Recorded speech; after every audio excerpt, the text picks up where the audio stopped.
Hello everyone, good afternoon. Good afternoon to all. I am Pooja and welcome back to my channel. आज हमें बात करनी है 4 दिसंबर के करंट अफेयर्स के बारे में। चूंकि आज इंडियन नेवी डे है तो आज हमारी जो मैक्सिमम न्यूज़ है वो डिफेंस पर बेस्ड होगी। जैसे कि आईएनएस तरंगिनी के बारे में हम बात करेंगे। सूडान में रशिया अपना नया बेस तैयार कर रहा है, हम उस पर बात करेंगे।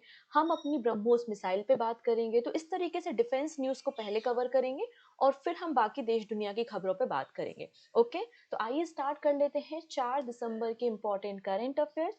और ये हमारा जो करंट अफेयर्स का सेशन है वो आपके हर एक वनडे एग्जाम, चाहे वो एसएससी, रेलवे, बैंकिंग, डिफेंस, सभी एग्जाम के लिए यूजफुल है। तो बिल्कुल आप इसे शेयर कर सकते हैं अपने फ्रेंड्स के साथ। और पहली बार आए हैं तो सब्सक्राइब कर लेंगे चैनल को, जिससे अपकमिंग क्लासेस के नोटिफिकेशंस मिल सके। तो आइए देखेंगे about the Indian navy day. तो आज मतलब 4 दिसंबर को इंडियन नेवी डे हर साल मनाया जाता है। ऐसा नहीं है कि इंडियन नेवी का फॉर्मेशन 4 दिसंबर का हुआ था, नहीं। इंडियन नेवी का फॉर्मेशन तो ब्रिटिश एरा में हुआ था, जब British East India Company Bharat आई थी। तो 1612 में, 1612 में हमारे देश में ईस्ट इंडिया कंपनी के द्वारा इंडियन नेवी का फॉर्मेशन किया गया था। तो हम यहाँ पे इंडियन नेवी डे क्यों मनाते हैं? क्योंकि आज ही के दिन 4 दिसंबर को 1971 में हमारी इंडियन नेवी के द्वारा ऑपरेशन ट्राइडेंट लॉन्च किया गया था और इन्होंने पाकिस्तान के एक पोर्ट को डिस्ट्रॉय करने का काम किया था। तो उसी की मेमोरी में हम 4 दिसंबर को इंडियन नेवी डे मनाते हैं। ठीक है। इंडियन नेवी जो होती है उसके सुप्रीम कमांडर हमारे प्रेसिडेंट होते हैं। फिलहाल में हमारे चीफ ऑफ नेवी स्टाफ कौन है? तो आंसर हो जाएगा एडमिरल दिनेश के त्रिपाठी। आइए अब हम बात करेंगे ऑपरेशन ट्राइडेंट के बारे में। तो इंडियन नेवी ने कराची हार्बर पे अटैक किया था during the Indo Pakistan war in 1971। और हमने इसमें पहली बार अपनी एंटी शिप मिसाइल का इस्तेमाल पहली बार किया था और यहाँ पाकिस्तान के पोर्ट को हमने डिस्ट्रॉय किया था। इंडियन नेवी की 3 वॉरशिप यहाँ पर इस्तेमाल हुई थी, आईएनएस निपट, आईएनएस निर्घात और आईएनएस वीर, जिन्होंने इंपॉर्टेंट रोल प्ले किया था ड्यूरिंग द वॉर। इसलिए 1971 का ये जो ऑपरेशन ट्राइडेंट था, इसमें भारत की नेवल फोर्सेस को जो सक्सेस मिली थी, इसलिए हम 4 दिसंबर को नेवी डे सेलिब्रेट करते हैं। क्लियर? तो आपको इसका सिग्निफिकेंस समझ में आ गया होगा कि आखिरकार 4 दिसंबर को हम नेवी डे क्यों मनाते हैं। चलिए हम देश दुनिया की सभी खबरों पे बात करेंगे, लेकिन उसके पहले एक छोटी सी जानकारी है। वो ये, अगर आज की क्लास की करंट अफेयर्स की पीडीएफ आपको चाहिए है तो डिस्क्रिप्शन में लिंक है टेलीग्राम का, तो टेलीग्राम से पीडीएफ को डाउनलोड कर सकते हैं, पहली बात। इसके अलावा हर मंथ हमारी मैगजीन लॉन्च होती है और अभी तक का जो फीडबैक रहा है बच्चों का, और आप डायरेक्टली बच्चों से कम्युनिकेट भी कर सकते हैं।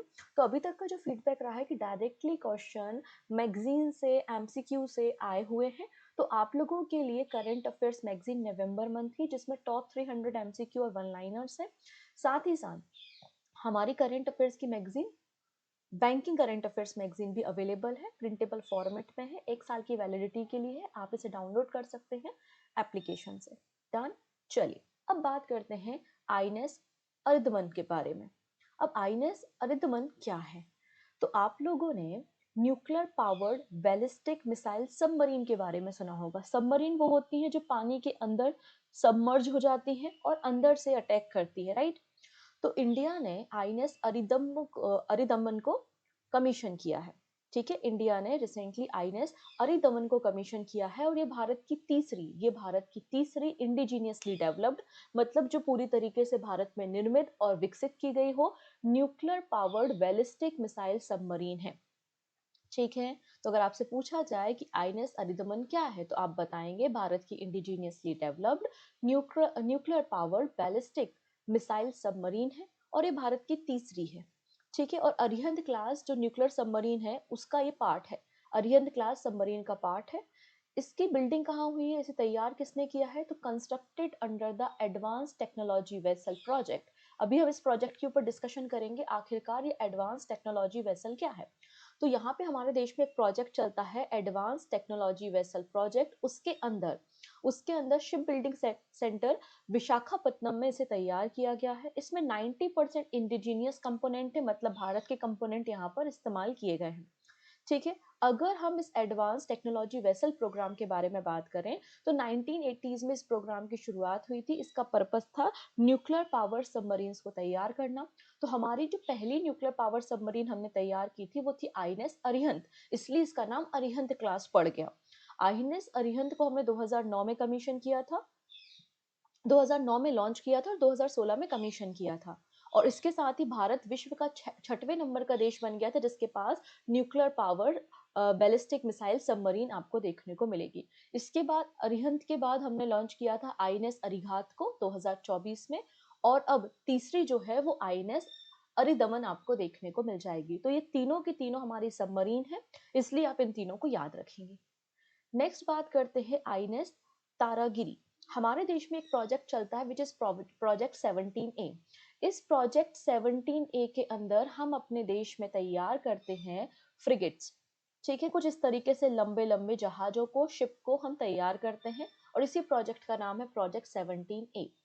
और इसी प्रोजेक्ट का पार्ट है तारागिरी। तो ये 4th नंबर की Nilgiri class advance stealth frigate है जिसको प्रोजेक्ट 17A के अंदर तैयार किया है।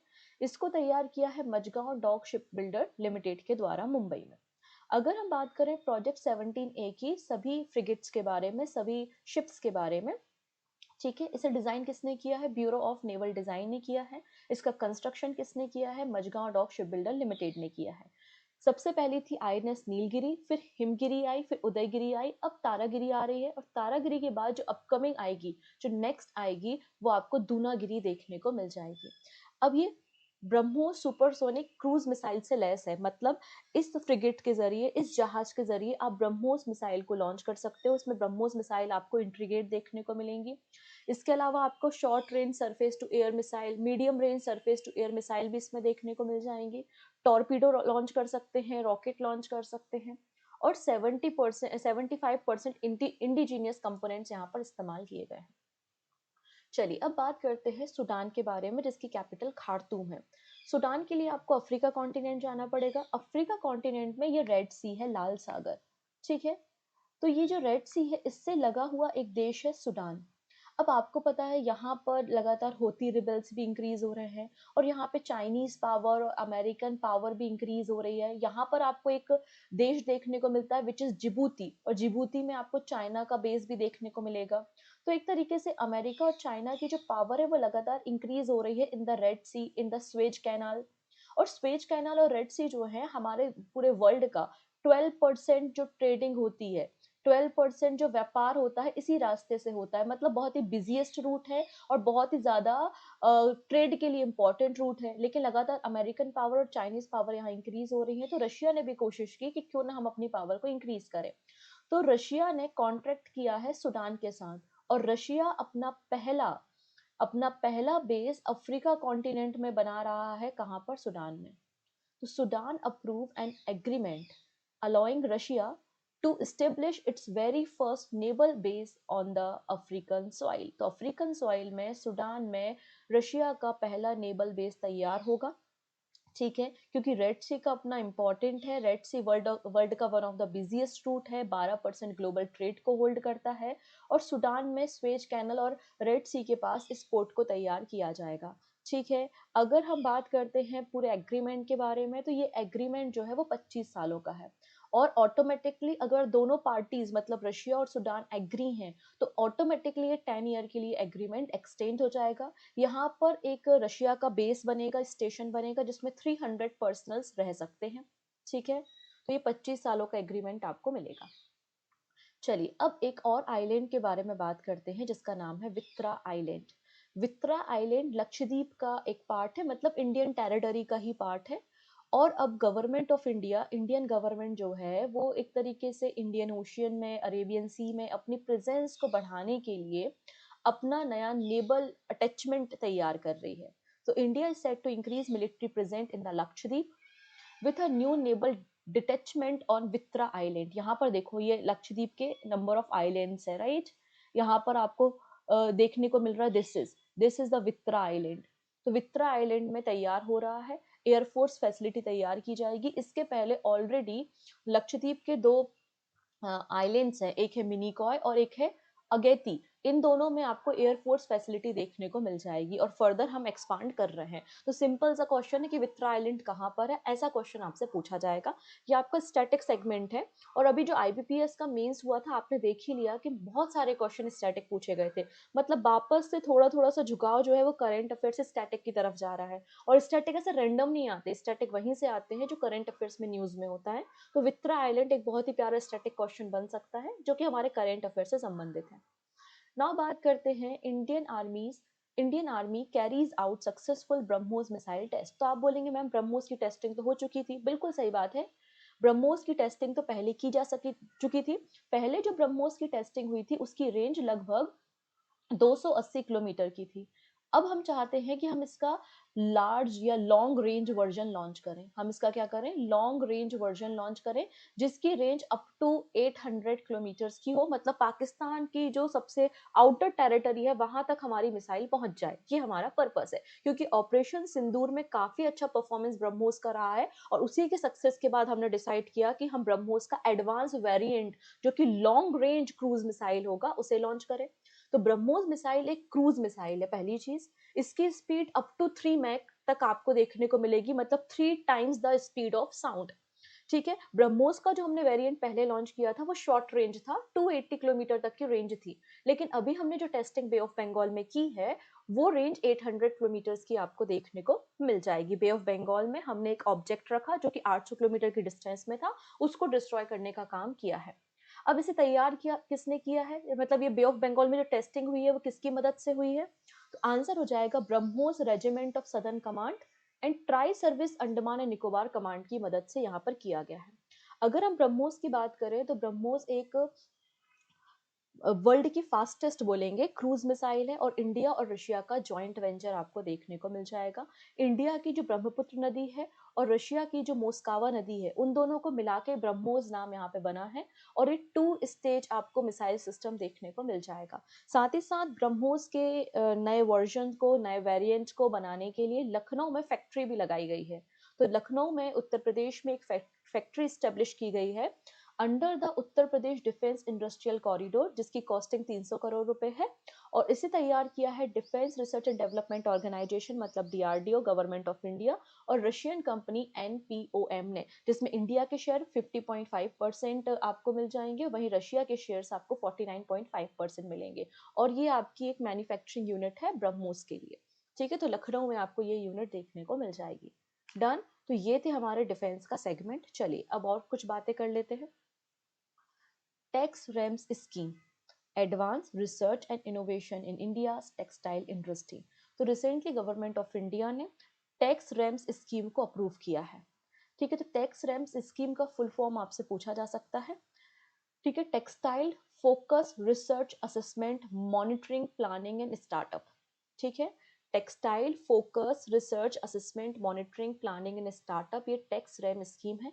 यूनियन गवर्नमेंट ने हमारे टेक्सटाइल इंडस्ट्री में नया इनोवेशन लाने के लिए, टेक्सटाइल इंडस्ट्री में नए स्टार्टअप्स आए है ना, उसको सपोर्ट करने के लिए टैक्स रेम स्कीम लॉन्च की है। फिलहाल में हमारे जीडीपी का 2%, हमारे जीडीपी में 2% टेक्सटाइल इंडस्ट्री का कंट्रीब्यूशन है। हम इसको फर्दर एक्सटेंड करना चाहते हैं और लगभग 45 मिलियन लोगों को इससे जॉब भी क्रिएट होंगी। ठीक है, इसके अंदर cotton, jute, silk, polyester, technical textile, garments, सभी में भारत को ग्लोबल लीडर बनाना हमारा पर्पस है। इसके लिए 305 करोड़ रुपए का बजट है और ये 2025-26 से 2030-31 तक इम्प्लीमेंट होगी। तो आपसे पूछा जाए कि टैक्स रैम स्कीम का बजट कितना है, 305 करोड़ है। कब से कब तक इसको इम्प्लीमेंट किया जाएगा, तो 2025-26 से 2030-31 तक इसको इम्प्लीमेंट किया जाएगा। इसका पर्पस है टेक्सटाइल फील्ड में इनोवेशन लाना, टेक्सटाइल फील्ड में रिसर्च करना, टेक्सटाइल फील्ड के जो स्टार्टअप्स है उनको सपोर्ट करना, ग्लोबल लीडर बनना, प्रोडक्टिविटी को across the textile value chain increase करना। तो ये इसके कुछ की पर्पस आपको मिल जाएंगे। चलिए ना बात करते हैं एशियन डेवलपमेंट बैंक के बारे में। एशियन डेवलपमेंट बैंक ने रिसेंटली 3 स्टेट, एमपी, महाराष्ट्र और गुजरात, तो 3 राज्यों को $800 मिलियन का लोन प्रोवाइड किया है। अब ये तीनों राज्य इस पैसे का क्या करने वाले हैं वो हमें देखना है। So government of India and the Asian development bank sign 3 loan agreement जिनकी कॉस्टिंग है $800 million for major project in Maharashtra, Madhya Pradesh and Gujarat. सबसे पहले महाराष्ट्र क्या करेगा? तो महाराष्ट्र क्या करेगा, जो एग्रीकल्चर है उसे मॉडर्नाइज करेगा। एग्रीकल्चर जो फार्मर्स हैं उनके जो खेत हैं वहां पर सोलर पैनल्स को इंस्टॉल करेगा, रूरल इंफ्रास्ट्रक्चर को इम्प्रूव करेगा, जिससे फार्मर को सोलर इलेक्ट्रिसिटी दिन के समय भी प्रॉपरली मिल सके। तो इसके लिए 500 मिलियन डॉलर का लोन है। तो $500 million loan was sign for Maharashtra power distribution enhancement program for agriculture solarization to modernize rural power infrastructure and supply daytime solar electricity to the farmers। यहाँ पे महाराष्ट्र गवर्नमेंट का प्लान है कि लगभग 9 लाख एग्रीकल्चर जो फार्मर्स हैं, जो कंज्यूमर्स हैं, उनको डे टाइम इलेक्ट्रिसिटी मिले बाय द 2028। इसके लिए सोलर पैनल्स को इंस्टॉल किया जाएगा। ठीक है, नेक्स्ट बात कर लेते हैं एमपी के बारे में। तो जापानीज एन, जापान की करेंसी एन है, तो जापानीज एन में लोन मिला है मध्य प्रदेश को। लगभग $190 मिलियन का ये लोन है, और ये लोन एशियन डेवलपमेंट बैंक और इंदौर मेट्रो रेल प्रोजेक्ट के बीच में साइन हुआ है। तो Madhya Pradesh metro rail corporation limited Indore metro project को तैयार कर रही है, और ये इसका ऑपरेशन जनवरी 2030 तक स्टार्ट हो जाएगा। इसके अंदर 8.6 किलोमीटर की अंडरग्राउंड मेट्रो लाइन को तैयार किया जाएगा। नेक्स्ट है $109 मिलियन का लोन साइन किया गया है गुजरात स्किल डेवलपमेंट प्रोग्राम के लिए। इसके अंदर 11 आईटीआई को तैयार किया जाएगा, अपग्रेड किया जाएगा, सेंटर ऑफ एक्सीलेंस तैयार किया जाएगा, यूथ को ट्रेनिंग दी जाएगी आईटी में, ऑटोमेटिव में, लॉजिस्टिक में, renewable energy, health care, agritech, अलग अलग फील्ड में यूथ को ट्रेनिंग दी जाएगी। तो $109 मिलियन का लोन किसको मिला है? गुजरात को मिला है। अंडर द गुजरात का एक प्रोग्राम है जो कि रन किया जाता है गुजरात में by the labour skill development and employment department in the partnership with Kaushalya. ठीक है, तो इस तरीके से ये लोन आपको देखने को मिल जाएगा। तो ये लोन आपको याद रखने हैं। ना बात करते हैं State Bank of India and Bank of India. State मतलब एसबीआई और बीओआई के बारे में बात हो रही है। State Bank of India and Bank of India ने एक एमओयू साइन किया है to set up centre of excellence and in strategic partnership. अब देखिएगा, जैसे कि नया इनोवेशन लाना है, नए इनोवेशन के लिए आपको क्या करना पड़ता है कि अलग अलग जो प्रोजेक्ट्स हैं उनको फाइनेंस की ज़रूरत होती है। तो जो सेंटर ऑफ एक्सीलेंस होगा, अगर कोई प्रोजेक्ट अच्छा है ना, जो नया इनोवेशन ला सकता है हमारे देश में, तो उसको सपोर्ट मतलब दोनों बैंक्स मिलके ज्वाइंटली लार्ज स्केल इंफ्रास्ट्रक्चर तैयार करने को सपोर्ट करेंगे। है ना, कोई एक कंपनी आती है, वो बोलती है हमें एक प्लांट लगाना है, नया इनोवेशन लाना है, और उसके लिए इतने हजार करोड़ रुपए का बजट है, तो दोनों बैंक साथ में मिलके उस इंफ्रास्ट्रक्चर को क्या कर सकते हैं? फाइनेंस कर सकते हैं। तो State Bank of India and Bank of India sign MOU to jointly establish centre of excellence in the strategic partnership. ठीक है, कोलोब्रेशन से क्या होगा? इनोवेशन बूस्ट होगा। एमओयू इनेबल को financing opportunity and allowing both the public sector bank to jointly finance large scale infrastructure and industrial project। तो ये इसकी खास बात है। चलिए, अभी आपका पता है ना कि विंटर सेशन शुरू हो चुका है पार्लियामेंट का। तो जब विंटर सेशन चल रहा है या पार्लियामेंट का कोई भी सेशन चलता है, तो कई सारे बिल प्रेजेंट आते हैं होते हैं, कई सारे मुद्दों पर डिस्कशन किया जाता है, तो वो सब हमारे लिए इम्पोर्टेंट होता है। तो अभी जो एक लंबा डिस्कशन आ रहा था वो ये हो रहा था कि जो हमारा डीए होता है, डीए को बेसिक सैलरी का पार्ट बना दिया जाए। अगर डीए को बेसिक सैलरी का पार्ट बना दिया जाएगा तो उससे क्या होगा? पेंशन बेनिफिट मिलते हैं, एचआरए इंक्रीज हो जाता है, क्योंकि आपकी बेसिक सैलरी से ही तो एचआरए डिफाइन होता है ना। तो ये लंबे समय से डिबेट चल रही थी कि डीए को बेसिक सैलरी का पार्ट बना दिया जाए, लेकिन गवर्नमेंट ने क्लियर कर दिया है कि अभी हमारा ऐसा कोई प्लान नहीं है। बेसिक सैलरी अलग रहेगी और आपका डीए अलग रहेगा। ठीक है, द एट सेंट्रल पे commission has formally constituted through a gazetted notification. 3 नवंबर को इसका फॉर्मेशन हो गया under the ministry of finance, और विंटर सेशन ऑफ पार्लियामेंट में यहाँ पे कुछ बातें की गई हैं। कमीशन ने रिव्यू किया है पे स्ट्रक्चर। ठीक है, इससे क्या बेनिफिट होंगे एम्प्लॉय को, क्या कंडीशन है, टर्म्स एंड कंडीशन, वो सब डिसाइड किया है। तो गवर्नमेंट ने क्लेरिफाई किया है कि यहाँ पर कोई भी प्रपोजल नहीं है कि डीए का मर्जर बेसिक पे से किया जाए, मतलब आपका डीए अलग रहेगा, बेसिक पे अलग रहेगा। डीए जो होता है उसको हम डियरनेस अलाउंस कहते हैं, और ये इन्फ्लेशन पे बेस्ड होता है। महंगाई बढ़ती है तो डीए भी बढ़ता जाता है, based on the consumer price index for industrial worker. ठीक है, एम्प्लॉय जो एम्प्लॉय फेडरेशन है वो लगातार लगा हुआ था कि डीए का और बेसिक सैलरी का मर्जर हो जाए। इससे बेसिक सैलरी का अमाउंट बढ़ जाएगा। जब बेसिक सैलरी बढ़ जाएगी तो आपका एचआरए बढ़ जाएगा, पेंशन बेनिफिट इंक्रीज हो जाएगा। लेकिन ऐसा कुछ भी यहाँ पर अभी नहीं किया है, इस बात को याद रखना है। 8 पे कमीशन 18 महीने के अंदर अपनी कंप्लीट रिपोर्ट को सबमिट करेगी। ठीक है, ना बात करते हैं इसरो के बारे में। इसरो के चीफ कौन है? वी नारायण है। तो इसरो चीफ वी नारायणा ने रिसेंटली अनवील किया है इंडिया का पहला private navigation technology hub Thiruvananthapuram में, जिसका नाम है ACEN, Anant centre for excellence for navigation. ACEN का मतलब क्या है? Anant centre of excellence for navigation. तो इसरो के चेयरमैन के द्वारा इंडिया का पहला प्राइवेट नेविगेशन टेक्नोलॉजी हब तैयार किया गया है तिरुवनंतपुरम केरला में। ठीक है, जिसका नाम है Anant centre of excellence for navigation. क्योंकि इसे अनंत टेक्नोलॉजी लिमिटेड के द्वारा तैयार किया गया है, इसलिए इसका नाम Anant centre of excellence for navigation है। अब ये क्या करेगा?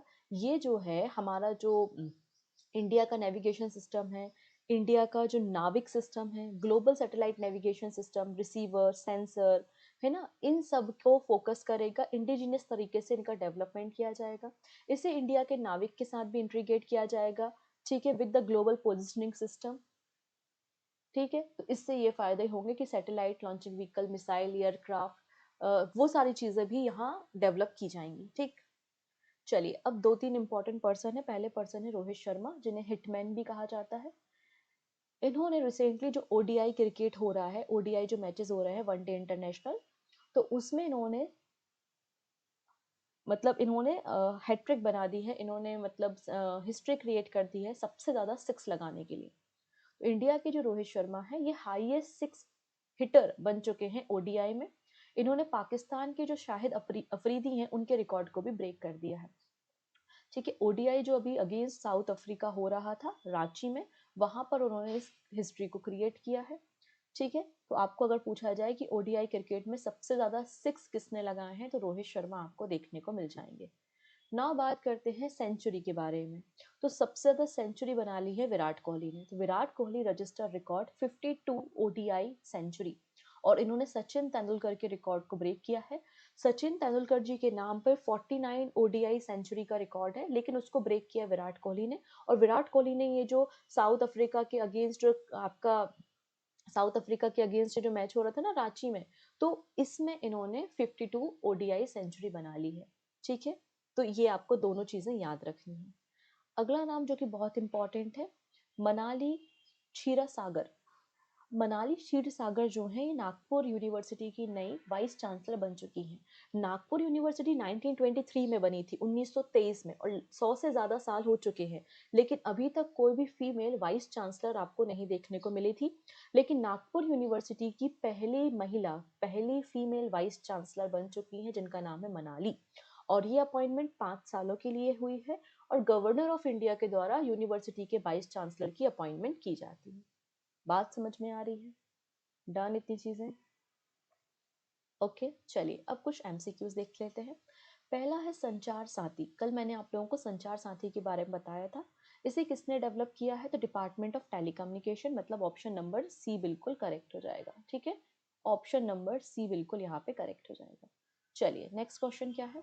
एक्सरसाइज इक्वेरियन किन दो कंट्रीज के बीच में होती है? तो मैंने बताया है इंडिया और मालदीव्स के बीच में होने वाली एक्सरसाइज है इक्वेरियन एक्सरसाइज। ठीक, नेक्स्ट है which airport has become first in India to achieve water positive status? तो कल हम लोगों ने देखा था कि वाटर पॉजिटिव स्टेटस पाने वाला पहला Indian airport Indira Gandhi international airport बन चुका है, मतलब ऑप्शन नंबर यहाँ पर डी बिल्कुल करेक्ट हो जाएगा। And this is your question of the day. Incredible India जो इनिशिएटिव हो किस मंत्रालय का है? मिनिस्ट्री ऑफ टूरिज्म का, ministry of culture, ministry of commerce and ministry of finance. किसका प्रोग्राम आपको इनक्रेडिबल इंडिया देखने को मिलता है? सही आंसर आप मुझे कमेंट सेक्शन में बताएंगे। क्लियर है? तो आज के लिए इतना ही रखते हैं, बाकी सारी बातें आने वाले वीडियो में डिस्कस करेंगे। Thank you so much, take care, and जाते जाते वीडियो को लाइक जरूर कर देंगे।